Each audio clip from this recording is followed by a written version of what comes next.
Thank you, Mr. President. I want to echo the words of my colleague from Iowa about this upcoming vote and its importance. We know a lot about what's happened. Student loan debt now exceeds $1 trillion. That's 1,000 billion dollars. It's more than credit card debt in this country. It's more than auto loans. Student loan debt is second only to mortgage debt and the debt that the people of this great country of 300 million people face. According to the Wall Street Journal, the average student loan debt for a college graduate who borrowed to finance a bachelor's degree this year is nearly $30,000. My wife, who graduated some years ago from Kent State University, first in her family to go to college, graduated with just $1,200. Her family, her father carried a union card, worked at the local utility company in Ashtabula. Her mother was a home care worker. They had no real money to put into her education or the education of her two younger sisters and younger brother. Yet she graduated with only $1,200 in debt, getting a four-year degree in Kent State University, going on to a very good career in journalism. For students like a young man named Amish Patel, who works two jobs to pay tuition at that same university at Kent State, Stafford loans are so important. Stafford loans are an essential tool in helping students like Amish achieve their goal of obtaining a college degree. Just 7 days ago, because of inaction by Congress we know so well from Senator Harkin and other comments on the floor, Senator Harkins and other comments on the floor, the Stafford interest rate doubled from 3.4% to 6.8%. We have a chance to address the private student loan market today also. My legislation, introduced not so long ago, helps those students, those 2.9 million students across the country, with more than $150 billion in private student loan debt. Overall, student loan debt is $1 trillion.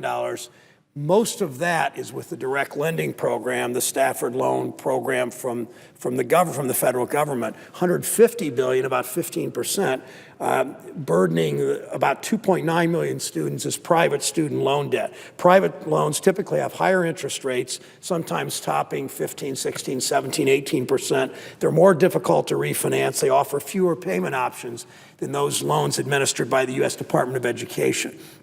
Recent graduates with private loans, like Lindsay Spratlin of Macedonia, a community in Northeast Ohio, are living with their parents because their heavier debt burden means they're often unable to buy a home, to start a business, to buy a car, to go on to graduate school. So along with Senator Heitkamp, I'm introducing legislation to help stop the fleecing of college graduates who are stuck under a mountain of private student loan debt. So often these banks won't refinance these loans. They're paying much higher interest rates. Sometimes they're co-signed, other times they're not co-signed by a family member, by a parent typically. But either way, they're a huge burden where a significantly lower interest rate would be available if they could refinance these. Senator Heitkamp's and my Refinancing Education Funding to Invest in the Future Act addresses this problem by authorizing the Treasury Department to make the private student loan market more efficient.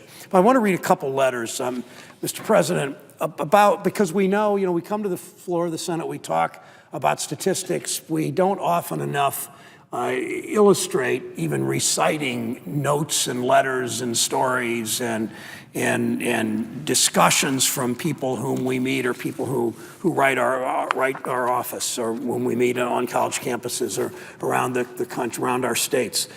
This is a letter from Chad, age 25, from Toledo. He's from the University of Toledo. He writes, I'm currently pursuing a bachelor's degree in electrical engineering at the University of Toledo. Chad writes, I live 15 minutes away, so I'm a commuter living at home. My parents don't have the funds to help me pay for college, so in order to attend, I must work full-time to cover expenses. The federal aid I receive helps me cover a good portion of the tuition costs. Increasing the interest rate for my loans would be devastating to me at a financial level. It's hard enough to pay them at the rate they're at now, the 3.4%. He wrote this before it had gone up to 6.8.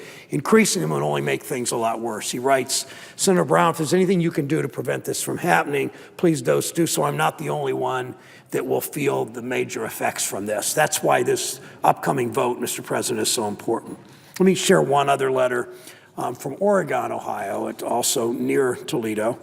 It's from Linnick. I've been a single mother of twin boys since 1989. They were born October 1st, 1986.